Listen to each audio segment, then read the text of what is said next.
Assalamualaikum warahmatullahi wabarakatuh.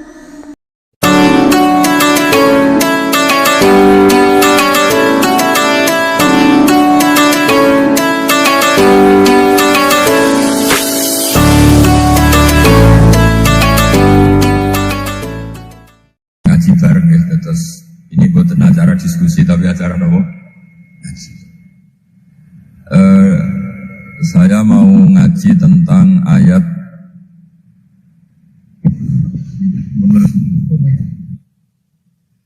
Qul bifadlillahi wa birahmati fabidzalika falyafrahu. Ajarkan Muhammad atau katakan Muhammad pada umatmu, sebaiknya atau seharusnya mereka hanya gembira dengan melihat fadlnya Allah dan rahmatnya Allah. Ini harus kita pahami mulai dari konstruksi yang paling pokok, yaitu akidah. Dua ahwal. Ahwal itu satu perilaku sosial. Tiga mutamimat, sesuatu yang tidak pokok, tapi kita butuhkan dalam mengawal hidup ini. Saya beri contoh, orang itu sampai maksiat, itu karena cari kesenangan. Misalnya baru penat itu, ingin seneng, ada orang yang macam-macam lah, ingin melihat maksiat, apa itu pornografi, apa nyabu, apa macam-macam. Itu sebetulnya agama punya konsep yang luar biasa, yaitu seharusnya seseorang itu gembira dengan ketaatan. Lalu pertanyaannya, caranya gembira gimana? Gembira itu mudah. Jadi misalnya kamu sujud sama Allah Subhanahu wa taala. Terus cara berpikir begini, ini sekaligus ijazah. Cara berpikir begini. Ya Allah, ini kata Sayyidina Ali, kafani izzan an akuna laka abdan wa kafani fakhron an takuna li rabban. Ya Allah, betapa sialnya saya andaikan saya jadi budak dari makhluk yang sama. Misalnya sampean itu seorang kiai atau rektor atau doktor atau orang terpelajar, kemudian kamu jadi budak atau hamba dari makhluk yang setara, betapa hinanya saya. Maka kata Sayyidina Ali, ya Allah, saya ini cukup bahagia, cukup bangga karena jadi budak, jadi hamba dari zat yang super atau yang maha super. Ini kok Allah Subhanahu wa ta'ala. Sehingga ada kebahagiaan yang luar biasa karena menjadi hambanya Allah Subhanahu wa ta'ala. Setelah bangga dengan jadi hambanya Allah, maka kita akan malu. Malu misalnya, kok saya bahagia itu nunggu melihat pornografi, melihat maksiat. Itu terus menjadi malu. Kenapa saya bisa didikte oleh hal-hal seremeh itu? Ya, kita malu karena didikte oleh hal-hal yang seremeh itu. Karena kita didikte oleh nafsu. Jadi izzatun nafsi, satu harga diri seseorang itu harus dihidupkan untuk hanya tunduk kepada Allah Subhanahu wa ta'ala. Sehingga Nabi itu melatih satu logika tarkul ma'asi. Nabi itu dulu ketika ada seorang pemuda yang, ya karena mungkin pemuda ya, dia itu mau masuk Islam, tapi uniknya kata pemuda tadi, saya masuk Islam tapi asal dibolehkan bebas zina. Jadi ini agak sabreng gitu. Jadi mau masuk Islam syaratnya dibolehkan apa? Zina atau free sex gitu. Karena orangnya agak hiper. Itu Nabi tidak langsung mengancam dengan neraka enggak. Ketika mau pamit gitu semua sahabat melarang. Mah itu jangan, kamu jangan sowan Nabi, itu permintaan yang nggak masuk akal. Setelah lama ditahan, terjadi kegaduhan di masjid, Nabi dengar, itu ada apa itu? Itu ada pemuda yang mau masuk Islam tapi yasta'dzinuhu fi zina, tapi mereka minta izin ke Nabi untuk tetap boleh zina. Kata Nabi, pemuda itu suruh masuk, suruh menghadap saya. Ketika menghadap Nabi, saya ulang lagi, ketika menghadap Nabi, Nabi mengajarinya itu luar biasa. Nabi tidak langsung mengancam dengan neraka atau dengan azab tunda, tapi kata Nabi, atuhibbuhu li ummik, kamu suka kalau ibu kamu tuh jadi demenannya orang banyak. Oh enggak ya Nabi, yang demen ibu saya tak bacok kan. Karena ini ya agak preman, di mana-mana orang nakal agak preman. Terus atuhibbuhu li bintik, kamu suka kalau putri kamu ya digitukan orang-orang. Oh ya enggak Nabi, yang gitukan putri saya tak bacok. Atuhibbuhu li kholatik, kamu suka kalau bule kamu digitukan. Atuhibbuhu li ammatik, kamu suka kalau saudara bapak kamu digitukan. Nabi itu mengeset ya. Cara sekarang itu cuci otak mungkin. Nabi itu meluruskan otaknya anak muda itu. Betapa buruknya zina. Cara bahasa Arab ditakbih. Betapa buruknya zina. Kamu suka kalau korbannya ibu kamu, putri kamu, bude kamu, bule kamu. Sehingga orang itu matur ya hasbuka ya Rasulullah, ini sudah cukup. Saya tidak pernah melihat sesuatu seburuk zina. Jadi fa'alqallahu fi qalbihi bughdha zina. Kemudian Allah meletakkan di hatinya, menanamkan benci zina. Sehingga akhirnya pemuda tadi menjadi iffah, menjadi menghindari zina. Artinya begini ya, ini mungkin yang lolos dari para kita sebagai dai, kita tidak belajar banyak tarbiyahnya Rasulullah SAW. Jadi kalau kita benci maksiat itu jangan hanya ditahdzir, ditakutkan neraka, itu enggak. Jangan hanya itu, tapi di logika. Oh iya. Jadi kalau kita menghindari maksiat itu selain karena takut azab, itu ada logika, ada rangkaian pikiran yang menjadikan kita anti satu perbuatan apa maksiat. Jadi misalnya gini ya, kira-kira ginilah kalau contoh gampang itu. Ada orang gitu ya, nyanyi dengan pakaian yang mungkin pornografi gitu. Mungkin pemuda-pemuda ingin melihat itu, tapi bisa diobati gini. Kok enak dekne mergawe kok tak bayari, aku kehilangan duit. Meskipun dengan logika yang agak serampangan, yang penting menjadi kita ini punya harga diri untuk tidak tergantung hal-hal seperti itu. Sehingga Nabi itu cara menggambarkan tadi mulai atuhibbuhu li ummik, kamu suka kalau ibu kamu jadi demenannya orang lain. Pemuda tadi bilang yang demen ibu saya mau saya bunuh. Ditambah lagi atuhibbuhu li bintik, bagaimana kalau korbannya putri kamu, bule kamu, bude kamu. Sehingga terus si pemuda tadi betapa buruknya zina, betapa murahnya zina. Akhirnya pemuda tadi alqawwa fi qalbi bughdha zina. Terus kemudian pemuda tadi itu sangat membenci dengan apa? Berzina. Nah, pikiran-pikiran seperti ini harus kita tanamkan.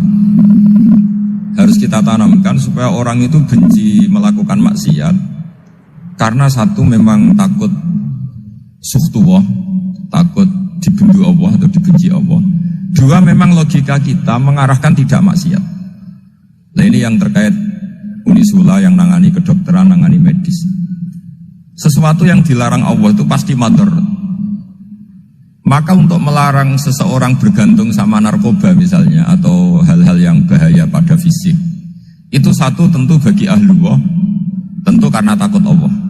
Tapi banyak masyarakat yang memang benar-benar bisa meninggalkan narkoba karena efek buruknya narkoba, efek buruknya ganja. Itu kita tanamkan sedemikian rupa bahwa itu mengakibatkan sakau, mengakibatkan tidak sadarkan diri, mengakibatkan kebangkrutan ekonomi, macam-macam. Sehingga mereka benar-benar benci sama yang namanya narkoba. Jadi di antara manhajul Quran itu kalau mentakbih, memburuk-burukkan maksiat itu mesti dikritik innahu kana fahisyah, innahu kana fahisyata wa makta wa sa'a sabila, innahu kana fahisyata wa sa'a sabila, diulang beberapa kali. Sehingga dibutuhkan kecakapan untuk menganggap satu hal yang buruk itu fahsyah, sesuatu yang enggak rasional, sesuatu yang tidak positif, sesuatu yang pasti berdampak negatif. Sehingga kalau misalnya tadi dibacakan oleh qari kuntum khaira ummatin ukhrijat linnasi ta'muruna bil ma'ruf wa tanhauna 'anil munkar. Untuk berhenti dari kemungkaran itu satu takbihun litilkal mungkar atau litilkal mungkarat, bahwa mungkarat itu kita cap, kita stigmasi bahwa itu buruk sekali. Seperti Nabi mengajarkan pemuda tadi, masa kamu suka ibu kamu digitukin lelaki lain, putri kamu, bule kamu, bude kamu, sehingga orang ini pikirannya termindset betapa buruknya zina. Sama seperti kita sukses memindset betapa buruknya narkoba, betapa buruknya bahan-bahan terlarang. Begitu juga seterusnya, terus pengkhianat dan sebagainya. Tapi problem manusia adalah dia itu akan mencari kebahagiaan atau kesenangan sesaat. Maka caranya gimana? Keinginan senang lewat maksiat ini dilawan dengan nyaman dengan taat. Saya ulang lagi, nyaman dengan taat. Sehingga ulama dulu punya kalimatul munajat, artinya kalimat hubungan pribadi sama Allah yang menjadikan orang itu nyaman. Dan ini yang diajarkan kitab-kitab tasawuf. Kitab tasawuf itu sukses mengajarkan melihat alam raya ini semuanya nyaman, termasuk yang mengecewakan. Itu dianggap nyaman. Saya berkali-kali mengajarkan ilmu ini karena ini musalsal ila Rasulillah SAW.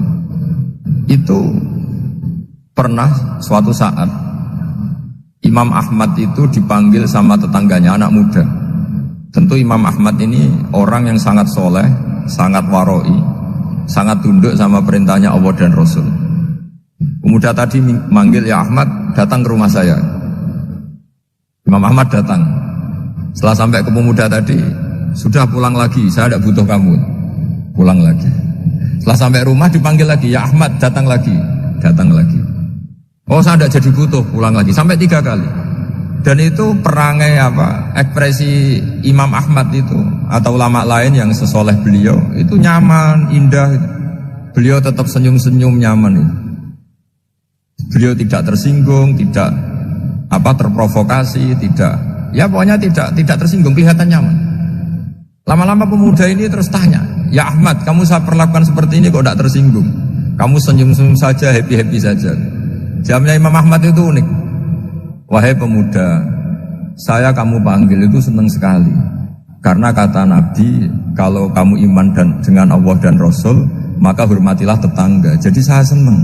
Karena nuruti perintah Allah untuk menghormati tetangga. Jadi tidak ada urusannya dengan kamu. Kagetnya kayak apa? Jadi dipanggil tetangga ya senang karena melakukan perintahnya Allah dan Rasul, yaitu ikramul jar, fal yukrim jaroh. Disuruh pulang, kamu ingin saya pulang, ya saya pulang. Disuruh datang, ya saya datang. Jadi saya tidak tersinggung, saya tidak ada urusan dengan kamu. Urusan saya dengan Allah Subhanahu wa Ta'ala.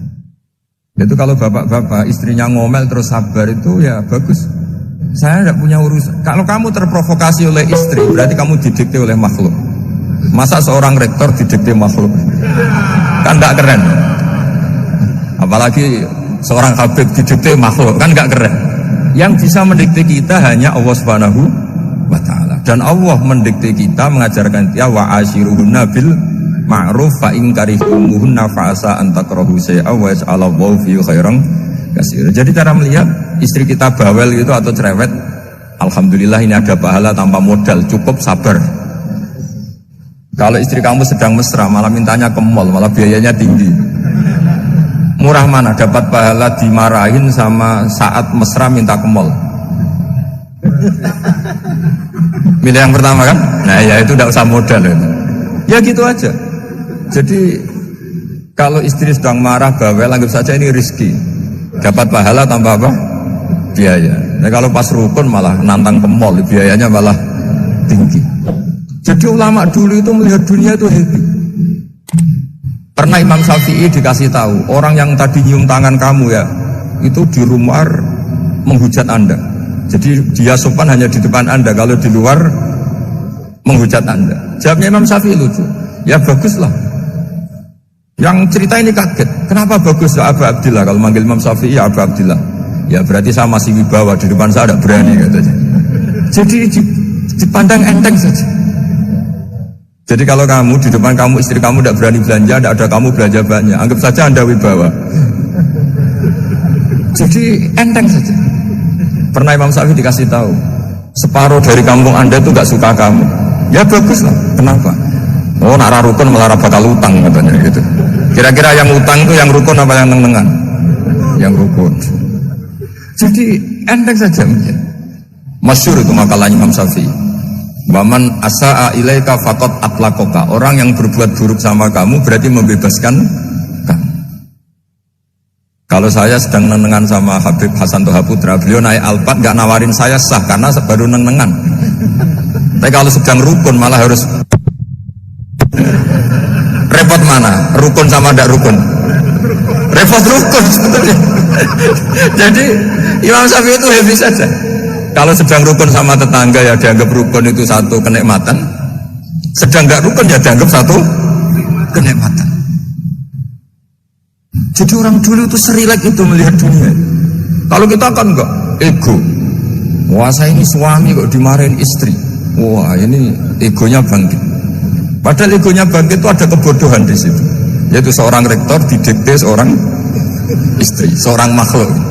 Apalagi kalau Anda daftar wali itu tidak akan jadi wali. Ini wali kok tunduk sama makhluk. Karena didikte apa? Makhluk. Maka Imam Ahmad ketika tetangganya bully gitu ya santai saja, beliau happy. Ketika pemuda tadi eskal janggal, kenapa kamu nggak tersinggung ya Ahmad? Memangnya saya harus tersinggung gimana? Kan tak panggil tidak jadi, tak panggil tidak jadi. Hei pemuda, saya ini tidak punya urusan dengan kamu. Saya nuruti kamu karena perintahnya Allah. Saya senang melakukan perintah Allah, harus berbaik sama kamu. Sampai 3 kali. Jadi kebahagiaan ini pula yang harus kita latih dalam melakukan ketaatan. Tapi kalau kita sudah tidak bahagia dengan taat itu bahaya sekali.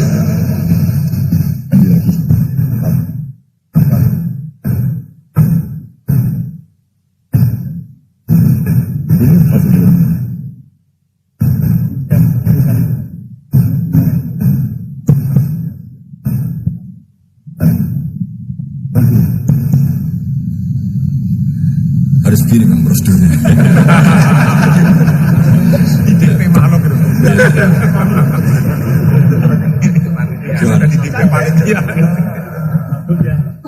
Gimana? Oh yang ini.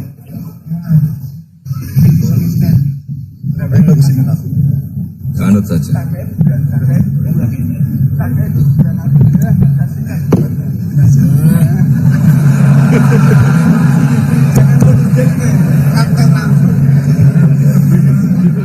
Ya. Sudah ini sudah bisa. Oh, ya, sudah ini sudah benar. Untungnya kiainya latihan jadi wali, jadi gak tersinggung. Kalau ndak ini sudah masalah ini. Paling ndak kan baru ngajarkan gitu, masa ada bisa meraktekkan gitu. Jadi pura-pura soleh. Ya, saya kira demikian. Assalamualaikum warahmatullahi wabarakatuh.